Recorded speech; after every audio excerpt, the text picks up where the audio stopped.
a la Red Americana de Pensamiento Crítico sobre Patrimonios Culturales y a esta cátedra libre de la Universidad Nacional de La Plata, que nos permite hacer este encuentro que rompe barreras y nos une en torno al patrimonio. La ponencia que ahora comienzo pues, intenta dar a conocer algunos de los aspectos que están saliendo a la luz con motivo de esta tesis doctoral, que espero que pronto llegue a buen puerto. Para estructurar la comunicación, pensé en 4 bloques que nos permitan ir de lo general a lo particular. En primer lugar, veía necesario hablar del contexto de Miguel Turra. ¿Qué es Miguel Turra? Es una población de la que les hablaré muy pronto, y cómo ha vivido, cómo ha sabido vivir como un organismo vivo frente a esa norma que llegaba desde fuera. Después pasaremos a un segundo apartado, donde analizaremos el aparato represor, el censor estatal y también la normativa local, con ejemplos de lo que aquí se vivió entre 1939 y la década de los 70 del pasado siglo XX. Después iremos a esa trinchera invisible, a ese lugar donde la mujer ha sido la que ha mantenido viva la fiesta, la que ha mantenido vivo este ritual, ese motor, esa agencia y esa forma de hacer suyo y de mantener en el pueblo la fiesta, para acabar con una reflexión teórica que busque hacer esa justicia epistémica de despatriarcalizar el relato del carnaval. Para situarnos geográficamente, Miguel Turra es una población de aproximadamente 16.000 habitantes que se encuentra en el centro de España. Conocer Castilla-La Mancha quizás es más difícil que conocer otros lugares como Madrid o Andalucía. Estamos justo en medio de esas dos regiones, pero seguramente que el Quijote, esa obra universal, sí que nos suena a todos. Y bueno, Cervantes también tuvo un guiño con Miguel Turra y aparece por ahí en su segunda parte. Nos permite imaginarnos cómo era Miguel Turra hace unos siglos y cómo ese pueblo ya hacía suya sus fiestas, sus tradiciones y sus rituales.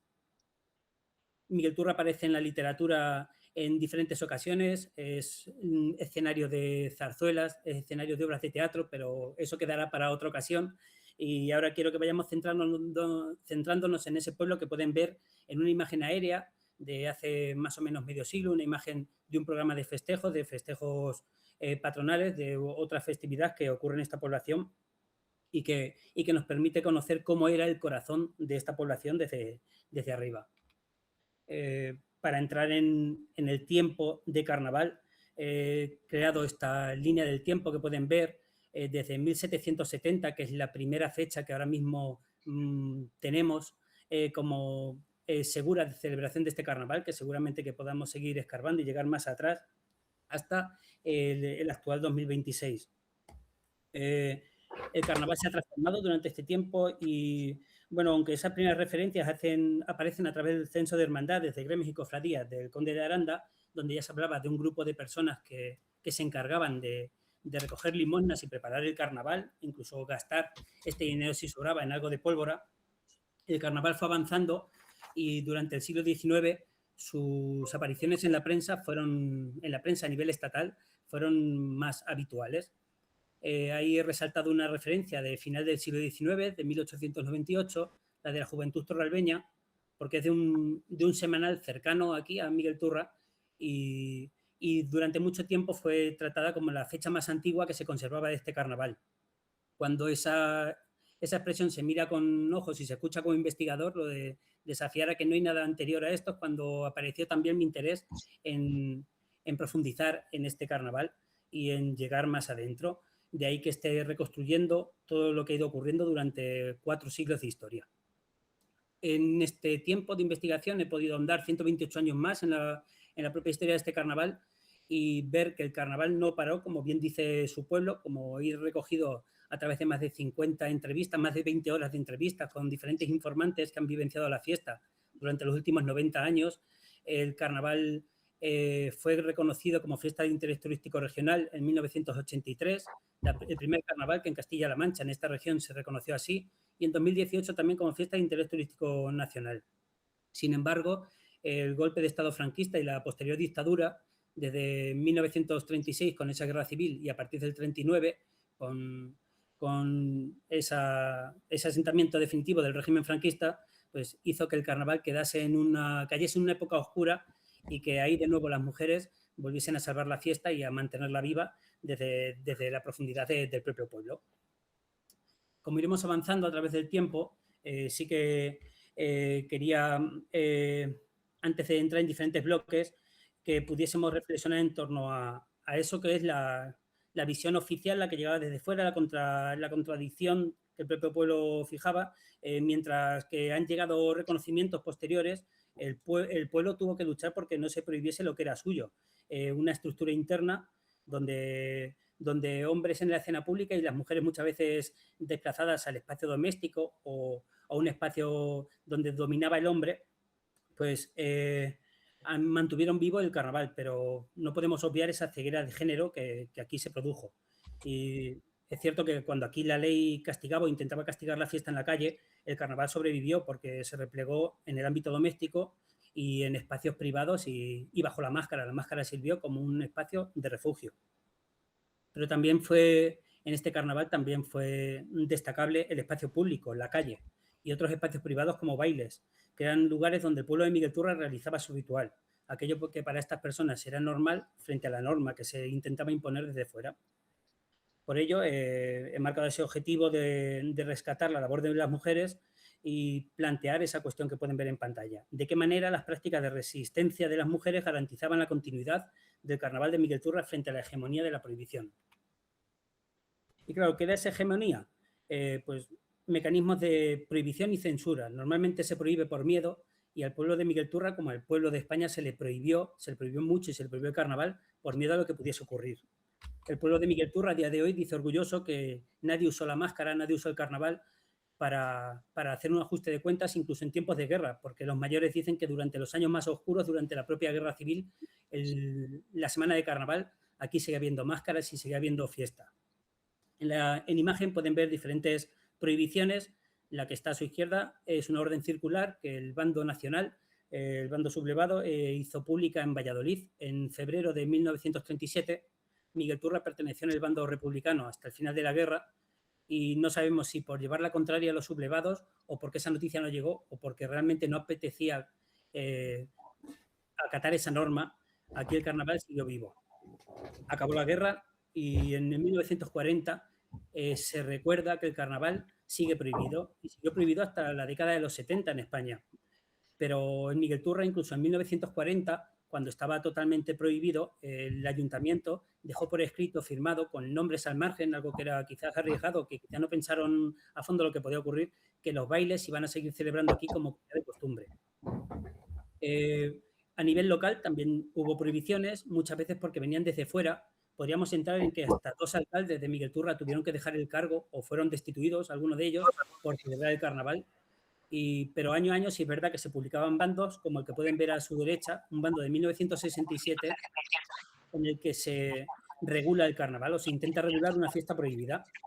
Si lo leyésemos al detalle, se indica que no puede haber máscaras ni en la calle ni en espacios privados, que la música tendrá que pasar el visto bueno del censor y que los grupos musicales transcurrirán por el pueblo siempre que sea aprobada su labor. Realmente el bando se convirtió en un trámite y el pueblo de Miguel Turra seguía celebrando lo que era suyo, el carnaval. Les hablaba de ese bando de 1967 porque ahora a su izquierda pueden ver una imagen de ese mismo año donde se puede comprobar cómo el pueblo de Miguel Turra hacía bailes y eso de estar enmascarado, pues tanto en los bailes, como ahí ocurre, como en la calle, era algo que no había que respetar porque era una cosa impuesta desde fuera, era un intento de acabar con la norma. Bailes de máscara sigue habiendo a día de hoy.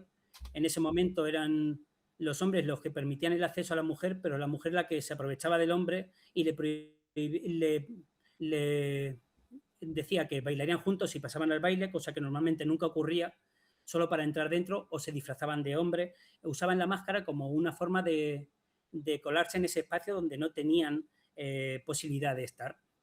En la calle el carnaval también era de hombres y de mujeres, era muy común los grupos de mujeres de máscaras que siguen siéndolo a día de hoy. Hay una figura aquí de rey del carnaval que él mismo, su madre, allá por los años 30 y 40, le hacía referencia siempre al carnaval como la fiesta de las mujeres. Hay que entender que en un contexto agrícola, como era en ese momento, La mujer estaba en la casa durante el día y era la que podía salir a la calle, era la que, como veremos a continuación, también cocinaba, cosía y hacía de máscara y transmitía cómo tenían que ser las máscaras. Esto no para, en los años 70 sigue la prohibición, pero los grupos de máscaras recorren las calles con música, con estudiantinas, con rondallas. Lo sonoro también rompe esa realidad y rompe esa norma que establecida. Me gusta siempre resaltar de esa imagen central de la de 1968, que se ven imágenes de personas de diferentes edades, se ven mujeres con antifaz en el centro y se ven muchos niños con esa cara de sorpresa por lo que está pasando. Porque además ellos, de disfrutar del carnaval, de sorprenderse por lo que hacen los adultos con los que conviven, ahí estaban aprendiendo, le estaban transmitiendo lo que era su propia fiesta. Y ahora vamos a esa trinchera invisible y dónde estuvo la mujer y cómo la mujer fue la encargada de mantener viva la fiesta. He establecido 4 ejes para el tiempo que tengo con los que intento reconstruir esta historia, porque no podemos seguir reconstruyendo el patrimonio inmaterial solo desde ese espacio público o privado, desde ese reconocimiento institucional que llegaría después. Para alcanzar esta justicia epistémica, pues hay que despatriarcalizar el relato del carnaval y poner el foco en lo que muchas veces ha permanecido oculto. Divido así la Agencia de las Mujeres en 4 categorías que son las que analizaremos a continuación. Primero hablaremos de telas, de costura muchas veces clandestina, para revivir año a año la figura de la máscara. Después hablaremos de una gastronomía ritual, unos dulces, aquí conocidos como fruta en sartén, que tienen un olor y un sabor que llevan al pueblo de Miguel Turra y a todo su entorno al tiempo de carnaval. En tercer lugar, la transmisión oral, las coplas, las rimas, la broma también de la máscara, se transmite con la práctica, con la observación y sobre todo en el disfrute del carnaval. Y aquí la mujer también ha tenido un papel muy importante. Y por último, esas redes comunitarias, como pueden ver en esa imagen grupal, en la que esos grupos de miguelturreños y miguelturreñas que de forma atrevida y de forma noble pues disfrutaron de la fiesta y blindaron la identidad local frente a la norma nacional o estatal. Como les decía, lo primero son telas, costura y máscara. El taller, en las semanas previas al carnaval, era la casa. La casa era el lugar donde se confeccionaban caretas, donde se cogían, se elegían telas antiguas y se guardaban, se mezclaban diferentes materiales, como podía ser, además de esa tela, el cartón o otros utensilios de diario para crear la máscara, esa máscara que aparecería en carnaval y desaparecería en un anonimato absoluto. Entre las normas que tiene este carnaval es que la máscara siempre será conocida como máscara, aunque sepamos quién está debajo. Y eso es una cosa que hemos heredado de este tiempo en el que estuvo prohibido, incluso de antes. Para que la máscara pudiese desafiar el orden público en la calle se requería un trabajo previo, y esto ocurría en las casas. Las mujeres convertían el hogar en un taller logístico de resistencia. Hay relatos que hablan de esos encuentros, de esas mujeres que aprendían a coser entre ellas y que en estas semanas también cosían para carnaval. Eran las madres, las abuelas quienes enseñaban a los jóvenes la estrategia del disfraz, cómo alterar el andar también, cómo colocarse el pañuelo para ocultar el rostro y cómo coser las prendas para evitar ser identificadas. Además, en un contexto, imagínense, de escasez material, una guerra que acaba de concluir en los años 40, el ingenio femenino pues aprovechó esa forma de transformar sábanas viejas, colchas, cortinas, retales, esos cartones que comentaba antes y útiles del día a día en herramientas de transgresión. Lo que las autoridades de la dictadura consideraban simples labores propias de su sexo, labores propias del hogar, fue realmente la infraestructura material que impidió la erradicación del ritual. La fiesta sobrevivió porque se tejió y se cosió a puerta cerrada. Igualmente ocurre con la gastronomía. Durante los días previos al carnaval es algo que ocurre y sigue ocurriendo en Miguel Turra. La imagen que tienen a su derecha hay dos páginas de un libro de recetas o de un libro de ingredientes, mejor dicho, de fruta en sartén. Pertenecen a mi abuela, son de los años 60 del siglo pasado, se conservan diferentes libros de recetas de este tipo donde realmente no nos explica cómo se hace el dulce. Para eso hay que estar ahí, hay que vivenciarlo, que es la forma de transmitir el patrimonio. Sí que apuntaban los ingredientes y las cantidades, pero para saber cómo estos se usaban, cómo se mezclaban, había que formar parte del ritual. Estos estos libros de recetas se usaban, se transmitían y se guardan como parte de lo que ahí ocurría. La confección de estos dulces, que se conocen como flores, rosquillas, borrachuelas, no era simple preparación culinaria, era un previo o un acto ya de sociabilidad. Freír era el paso previo a inundar el hogar de ese olor que hoy en día sigue llevándonos al carnaval. Y seguramente que las calles de Miguel Turra en ese momento también olían al carnaval y ese olor era imposible limitarlo y acabar con él, erradicarlo. Entonces lo sensorial se activaba y el pueblo de otra forma también sabía que ahí estaba ocurriendo algo en los días previos al carnaval. Esta transmisión, como digo, es de marcado carácter oral e intergeneracional y también sostuvo la memoria afectiva y ritual del pueblo en estos años oscuros. Avanzamos y llegamos a esa transmisión oral y la dimensión más etnomusicológica de lo que aquí traigo. Y bueno, realmente lo que ven en la pantalla es una imagen que puede ser considerado por algunos una joya documental de lo que ocurría justo antes de ese golpe de Estado, de ese inicio de la Guerra Civil, cuando Miguel Turra y España vivía en su segunda república. Una crónica carnavalesca o un documento que se creaban de forma fugaz o que incluso como este llegaban a estar impresos en verso y que lo que hacían era contar cómo era el carnaval, qué ocurría y cómo se vivía. Esta pertenece a Consuelo Benito Trujillo y esta mujer carnavalera de Miguel Turra, de la que les hablaré en el último tramo de mi ponencia. Y era una forma de hacer literatura popular de la fiesta. Literatura que a día de hoy sigue ocurriendo y que se ha ido transformando también con el tiempo, con textos que sobreviven y textos que aparecen y se transforman. Sin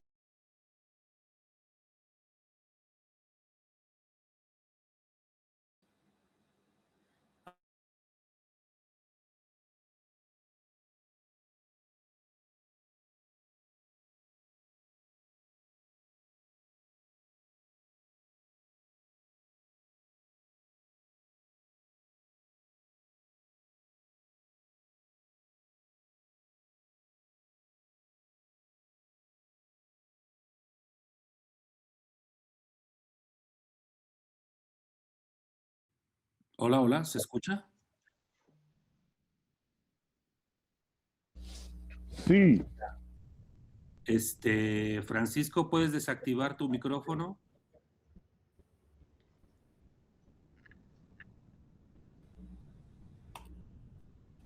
Vale, ¿ahora se me escucha? Sí, ya.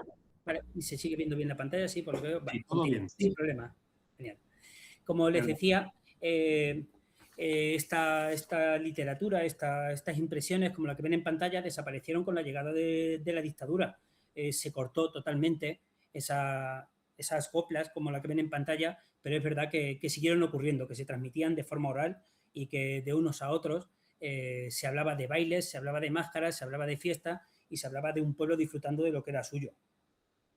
La copla ya no podía imprimirse, pero se podía cantar en las calles. Y aunque es verdad que a veces tenía que pasar la mirada del censor, muchos de los que las disfrutaron dicen que había diferencias entre el texto que podía llegar al censor, el que se podía cantar en la calle, o cómo este texto se iba transformando en la propia calle según pasaban las horas. Entonces, es otra forma de demostrar que el carnaval siguió vivo en todos los aspectos que estamos abordando. Recuerde que antes le mostraba un bando de la alcaldía en la que se decía que se tenían que aprobar las letras y composiciones musicales. Y hoy no voy para adelante. A ver. Creo que dejé de compartir la pantalla. No, estoy compartiendo todavía. Sí, se ve perfectamente bien. Vale, sí. Sí se ve. Vale, sí. Francisco, vuelvo ahora, vale. Quedan más o menos 10 minutos para Perfecto, gracias.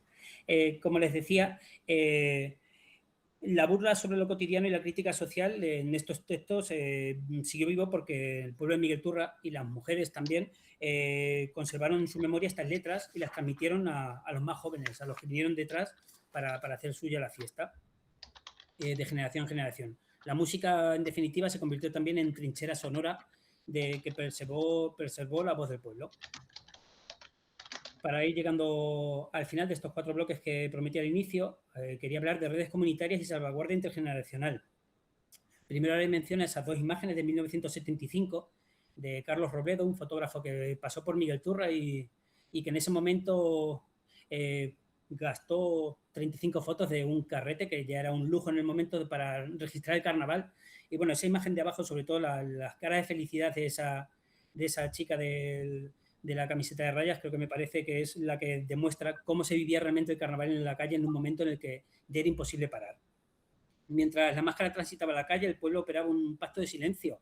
Las puertas también permanecían abiertas durante este momento.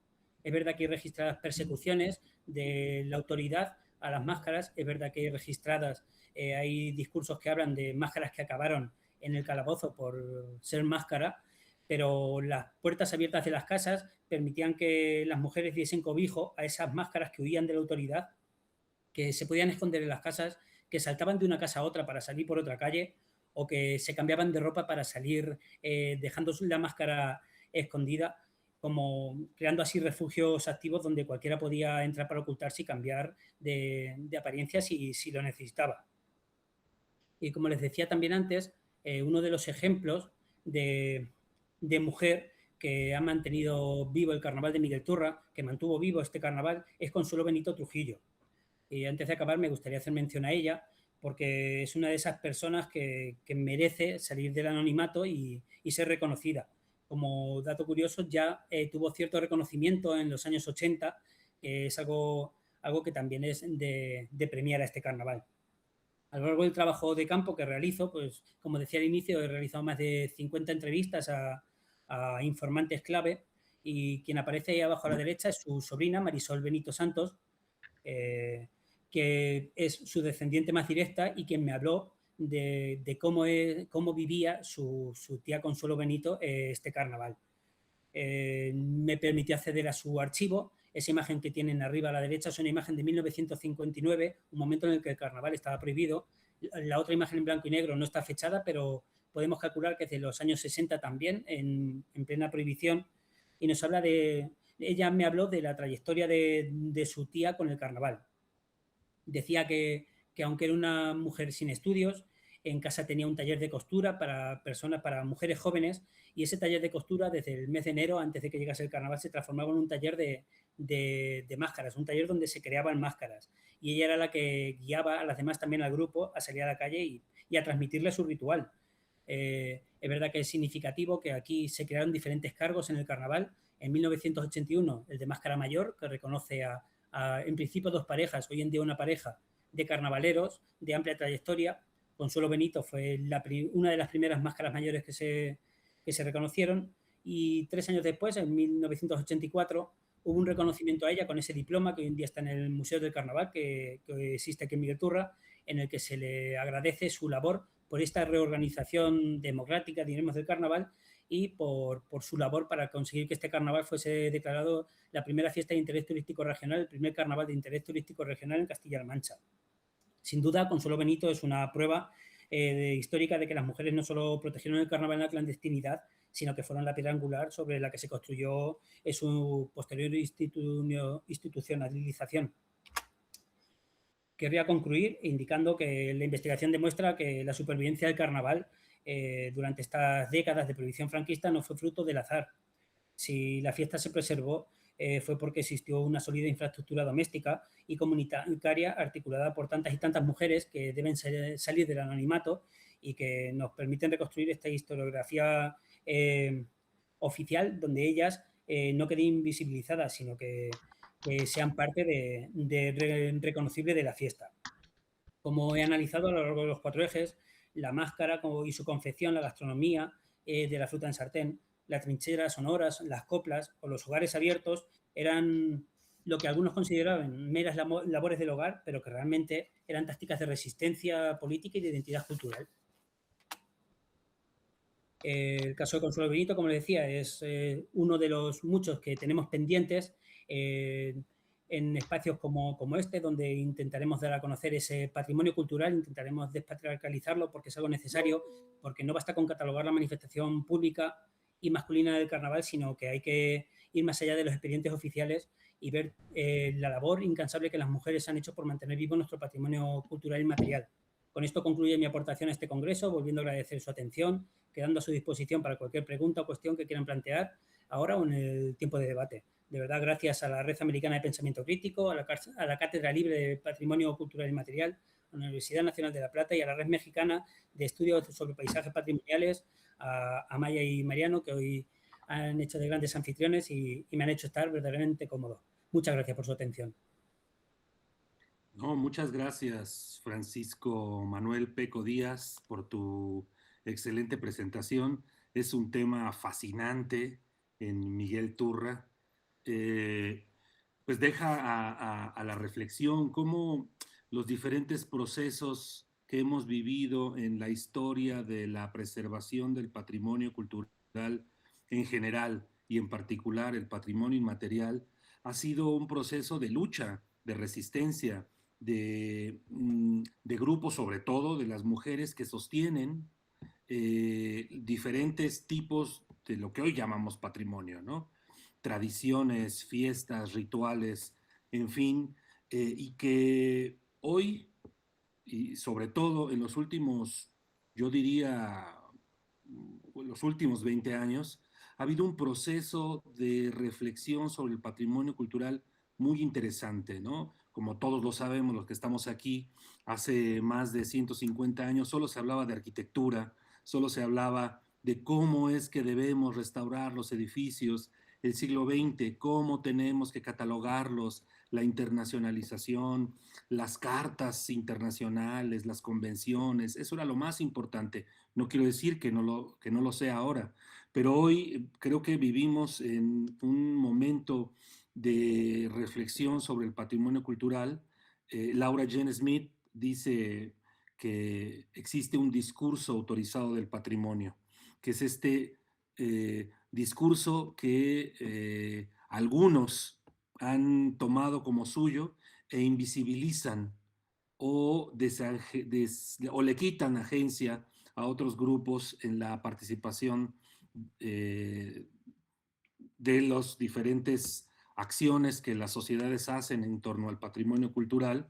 Y creo que pues, este tema nos deja mucho que pensar, que reflexionar, y tanto en México como en España, en América Latina, en el mundo en general, son las mujeres las que sostienen las fiestas, son las mujeres las que sostienen la memoria, las que resisten, las que están atrás de los hombres para que ellos salgan a dar la cara, y pues a veces, o casi siempre, se nos olvida que pues somos los hombres y las mujeres en conjunto los que debemos y las que debemos participar, y que pues nadie se tiene que quedar atrás. Entonces yo le agradezco muchísimo a Francisco este tema porque es importantísimo, es fundamental, y bueno, en este congreso pues es fundamental el tema, porque, bueno, además no solo fundamental, es central hablar de la despatriarcalización, porque finalmente es, como decirlo, este sistema el que está impidiendo a las mujeres y a muchos otros grupos, no solo de mujeres, que tomen el control o sean vistas o visibilizadas en todo tipo de acciones, no solo las que están relacionadas con el patrimonio, sino en la vida en general. Bueno, ahora, después de esta gran e interesante ponencia, vamos a darle la palabra a Paola Castillo Nevares. Ella desde Países Bajos nos va a presentar Tejer memorias entre fronteras, la música y el canto como territorio anticolonial y antipatriarcal. También muy interesante. Le pedimos que se presente brevemente y nos comparta su experiencia a través de su ponencia. Muchas gracias. Y comentarles también que al final de la ponencia de Paola pasaremos a una sesión de preguntas, comentarios, debates si es posible, y pues nuevamente darles la bienvenida y invitarlos a que permanezcan en esta sesión. Gracias. Paola, si nos quisieras compartir tu pantalla. Gracias.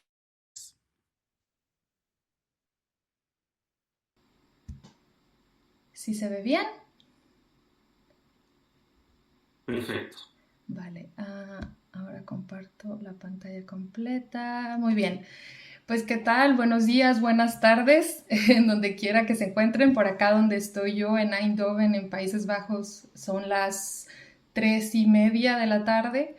Me presento brevemente, me dedico a la creación artística, a la gestión cultural, a la investigación.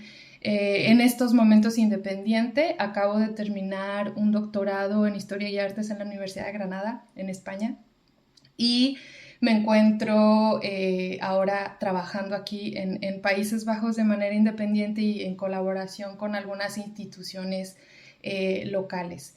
En esta ponencia que hoy les presento, que les comparto, me estoy enfocando en las reflexiones que me surgieron después de hacer la tesis, o como yo llamé también la no tesis, es un manifiesto no tesis, en el programa de Historia y Artes, en la línea de investigación de Investicreación, es decir, yo hice una investigación, una tesis que también sirvió de base teórica para la presentación de creación y obra artística, en este caso musical e interdisciplinaria, visual, paisajes sonoros y diversas cosas que voy a platicar ahorita a continuación.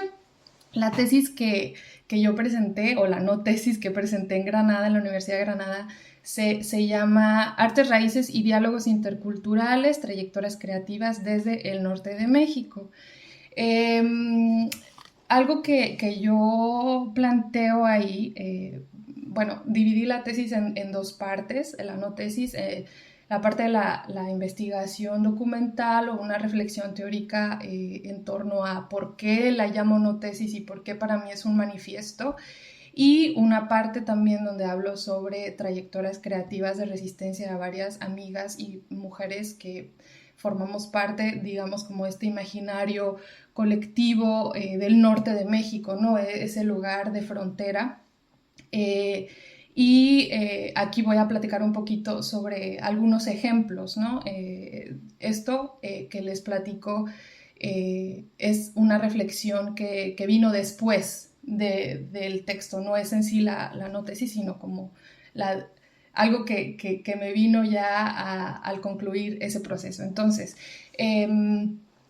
la reflexión situada sobre la música y el canto es muy importante como prácticas de memoria viva.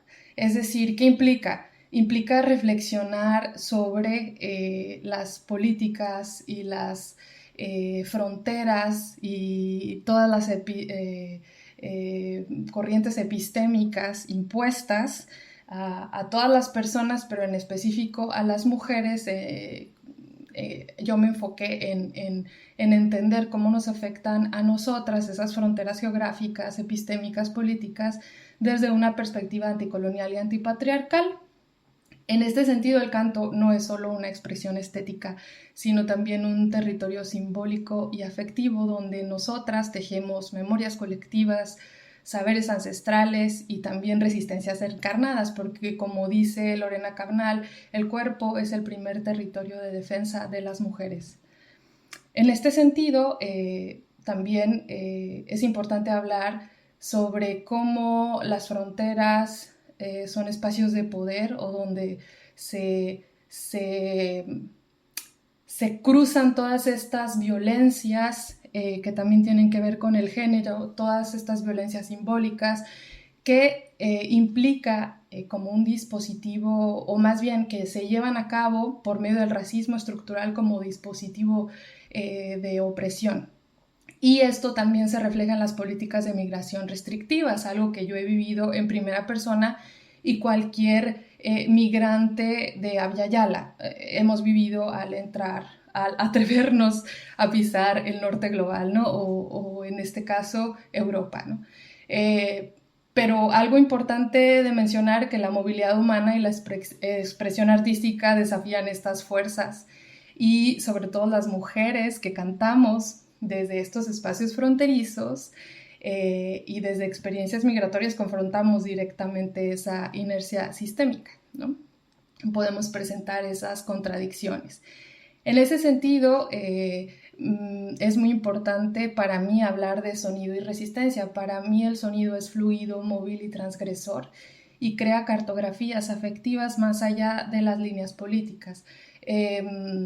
Yo me he inspirado en el Manifiesto Antifuturista Indígena, en Gloria Anzaldúa, en Lorena Cabnal, en Bell Hooks, en Yasnaya Aguilar y en Micaela Drullar principalmente para estas reflexiones, entre otras autoras muy importantes para mí. Entonces, hablando del sonido como algo fluido, móvil y transgresor,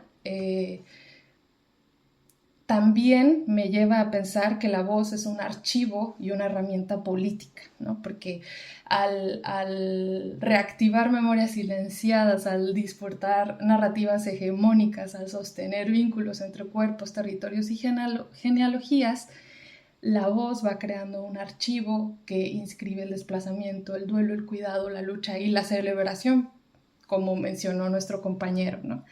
Y como ya mencioné, el foco es la experiencia de las mujeres, las disidencias y los pueblos subalternizados. A continuación les voy a mostrar unos ejemplos de amigas que resisten desde la música y el canto.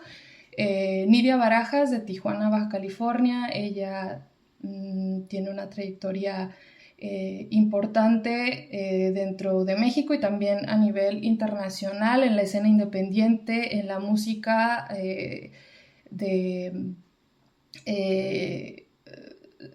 acústica o folk, y dos canciones más conocidas, sus dos canciones más conocidas son Libre e Incendiaria y Tengo ganas de salir a la calle.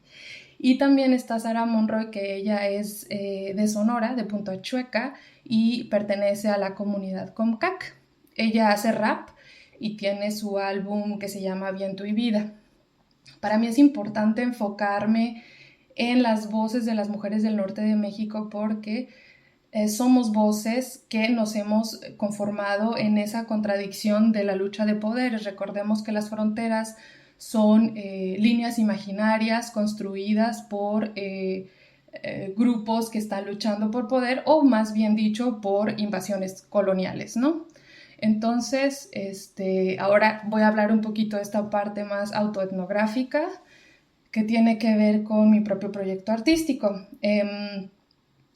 Cuando decido dejar todo el mundo del canto operístico, eso ya no lo conté, pero fue como lo primero que estudié, decido hacer un propio proyecto que se llama Paola Tasay, donde empiezo a ver qué es lo que yo quiero decir, a entender mi propio entorno y a hablar desde ahí, ¿no? No desde la colonización creativa que recibí en el conservatorio, sino lo que yo quería decir. Entonces surge Primer Viaje en Ciudad de México en el año 2018, luego regreso a Chihuahua y voy un poco más profundo en esa exploración con Ekana Guayara, un álbum que hice para promover y difundir la poesía de Dolores Batista, que fue una poeta rarámuri de el municipio de Bocoina, la comunidad de Ojachichi, en Chihuahua, en la Sierra de Chihuahua, de donde yo soy de la Sierra de Chihuahua, no de esa comunidad, pero de un pueblo que se llama Ignacio Zaragoza. Luego, después de eso, decido crear con una amiga Osadía Arte y Comunidad, una productora de arte independiente, y por medio de eso, bueno, le fuimos dando un poco de fueguito a los proyectos, y luego surgió Nayo Sanación Sonora en Espiral, que fue también una exploración ya más bien en el ámbito de la música experimental contemporánea, también para promover y difundir poesía de amigas como Marisol Rivas Castillo, una poeta odami, Brenda Santaneño, poeta guarijo, y también narrativa de Dolores Batista y de Blanca Rentería, poeta pima. Después de eso, decido hacer el doctorado y me voy a España, a Granada, y es cuando nace el álbum de Ave Migrante, que surge precisamente de las tensiones entre la libertad y el poder, ¿no? La migración revela una paradoja. La libertad de movimiento es un derecho para algunos y un delito para otros. Es deshumanizante los procesos migratorios. El poder opera mediante la vigilancia, la exclusión y la detención, donde el pasaporte es el dispositivo que te permite acceder o no a ciertos espacios o a ser tratado como humano o como no humano, dependiendo de dónde vengas. Y en mi caso, yo creo que el arte sonoro ofrece temporalidades e imaginarios alternativos donde se pueden desafiar esas lógicas lineales y resistir a las fronteras, ¿no? Desde esa creatividad. Entonces, de ahí surge Ave Migrante, que fue una colaboración también visual con artistas como Paola Mendoza de Chihuahua y Romy Vera, que ella es de Lima, Perú. El álbum tiene temas y paisajes sonoros donde se habla de desplazamiento, dignidad, memoria y sanación. Este es un poco de las fotografías que hizo Romy. Y también hicimos durante el proceso un proyecto artístico educativo con la comunidad migrante de los talleres de la Cruz Roja, sobre todo migrantes de África, donde no todo el mundo hablaba español, pero utilizamos los recursos de la traducción y estuvimos ahí compartiendo las letras en diferentes idiomas y la música, ¿no? Entonces,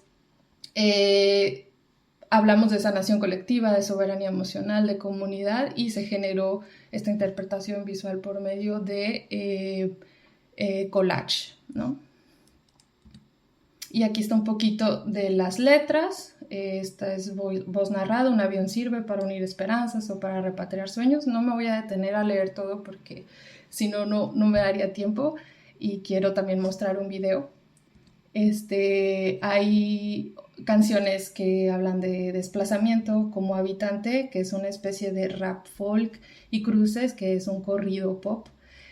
Me convertí en habitante de la arena, de los matorrales y los ríos. Aprendí a fundirme con el sol, con las nubes, con el agua, con los árboles. Esta canción es hecha principalmente a los migrantes que cruzan sin el privilegio administrativo de los papeles, ¿no? Cruces, migrar es un derecho, ¿no? Los ríos son venas de la tierra, no fronteras que matan. Memoria, estas dos canciones con sus respectivos paisajes sonoros fueron hechos para darle dignidad a momentos difíciles, donde el pensar en mi raíz y en mi hogar originario me daban fuerza, ¿no? Para seguir adelante en esa resistencia en el Reino de España. Y luego Sanación, que están estas dos canciones, Corazón de Pájaro, que esa fue como la favorita del taller de la Cruz Roja. Fue a la que más se referían las personas, con la que más conectaron, sobre todo por esta frase de aprendí a transmutar los dolores de las fronteras con canciones.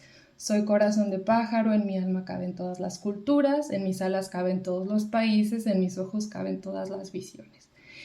Y de dignidad, hice esta canción de no apagaron a la colonización, no apagaron los cantos, no apagaron la palabra, no apagaron el vuelo sagrado, no apagaron la alegría, no apagaron la ternura, no apagaron tampoco la vena de la tierra en movimiento.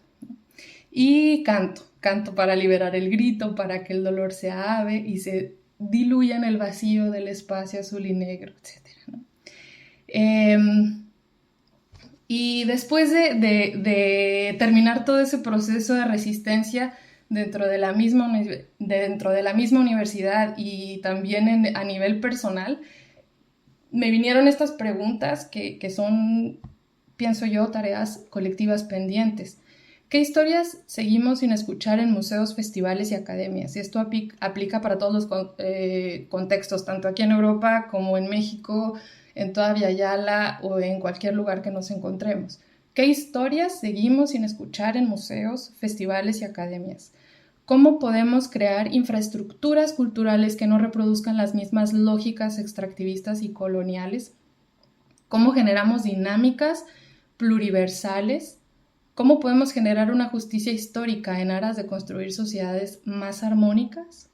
¿Cómo generamos acceso justo a los recursos creativos y de todo tipo sin que las mujeres racializadas seamos víctimas de tokenización y extractivismo epistémico?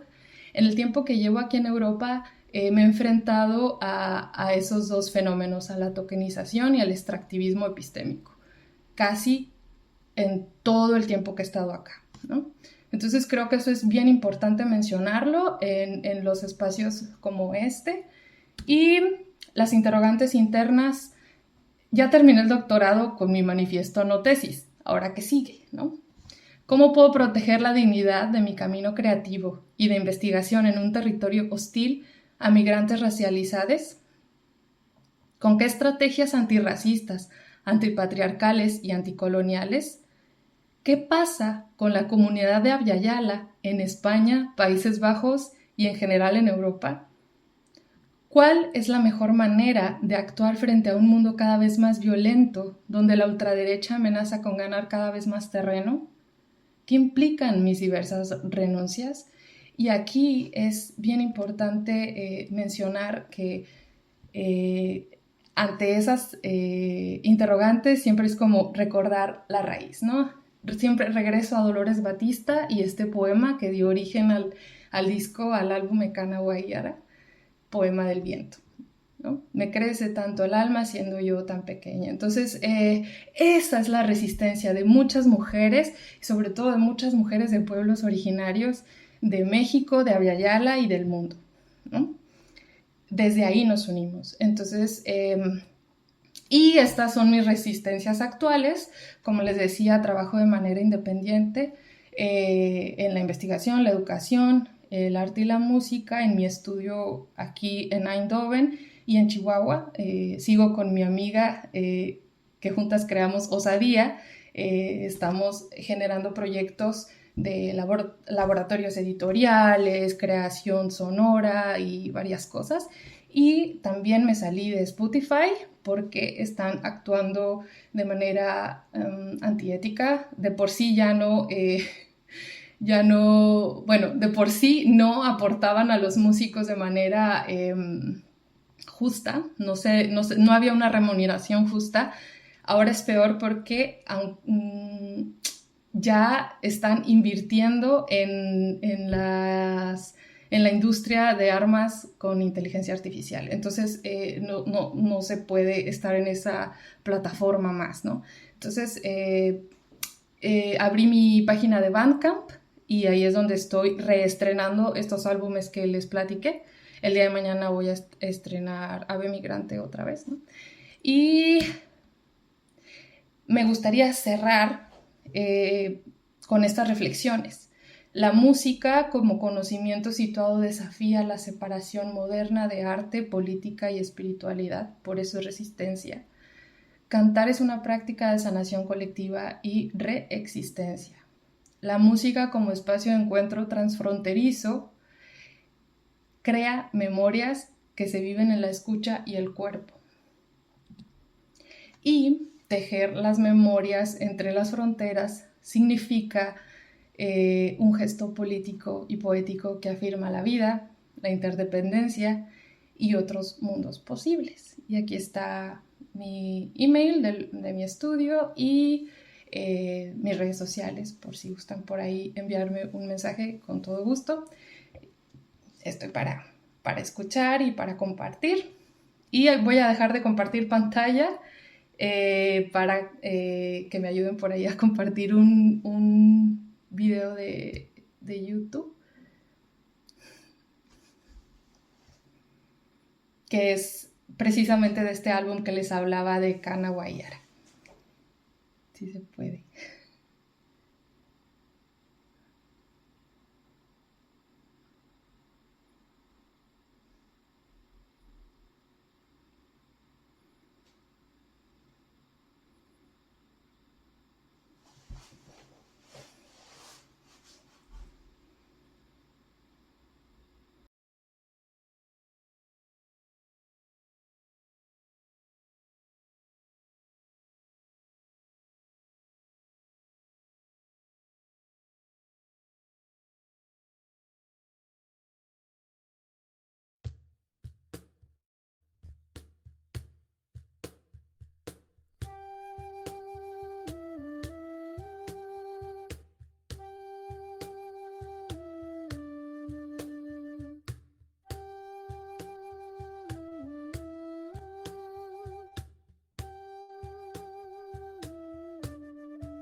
arum ho karga wilare na pushi atai mare nem mori na sharwa nori ne anagu hu marwa shine moi ka nerwa shine msowaga nera taramriko yani atsani shino washire chukubram repagana nori rehonsa tsega shine ka charga wichirarwa pushine genaro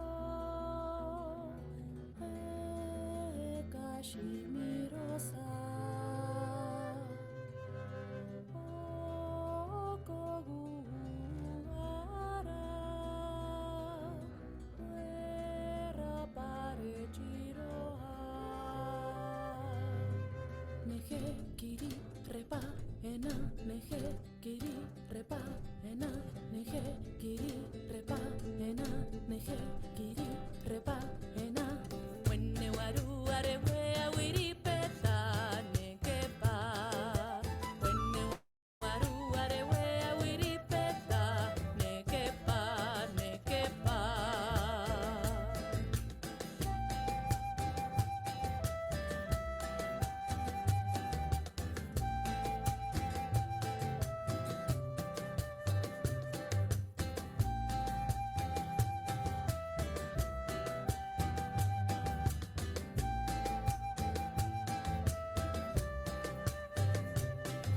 me crece tanto el alma siendo yo tan pequeña me crece tanto el alma siendo yo tan pequeña wenne waru arewe awiri peta nekepa wenne waru arewe awiri peta nekepa nekepa la pushine genaro kashimirosa okoguara guerra pare chiroha kiri repa ena neje kiri repa ena neje kiri repa ena neje kiri repa ena wenne waru arewe awiri peta nekepa me crece tanto el alma siendo yo tan pequeña me crece tanto el alma siendo yo tan pequeña wenne waru arewe awiri peta nekepa nekepa nekepa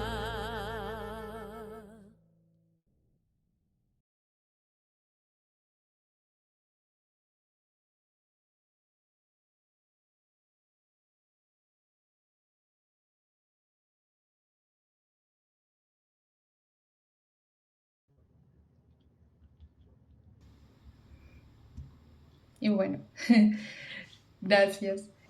Para cerrar, justo decir que este álbum, Mekana Guayara, creo que es de los más importantes trabajos que he realizado y Nayo, porque me permitió apoyar en la promoción y difusión de la poesía en varias lenguas originarias de Chihuahua, ¿no? Entonces creo que eso es bien valioso y sobre todo porque somos un grupo de mujeres que estamos generando diálogos interculturales basadas en el respeto del intercambio mutuo, no en el extractivismo epistémico, que eso es una mala práctica, o en la apropiación cultural, ¿no? Cada quien desde su propia experiencia y desde sus raíces. Entonces, aquí el foco principal pues es la voz de Dolores Batista o Lolita Batista, como le decimos de cariño, Lolita. Y bueno, muchas gracias. Me sumo a los agradecimientos de Francisco, a todas las instituciones que organizan este evento, que nos permiten tener este punto de encuentro, a compartir diferentes inquietudes sobre el tema que nos convoca, que es el patrimonio cultural inmaterial y sobre todo también la despatriarcalización y en mi caso la descolonización también, que es, bueno, parte de lo mismo, ¿no? Muchas gracias a Maya y Mariana. Y pues por aquí ando para cualquier pregunta. Gracias. Gracias Paola. Pues me encanta sonrisas en todos, creo, y todos y todas, y comentar pues esta relación entre la experiencia biográfica, que también en el caso de la ponencia de Francisco está presente, ¿no?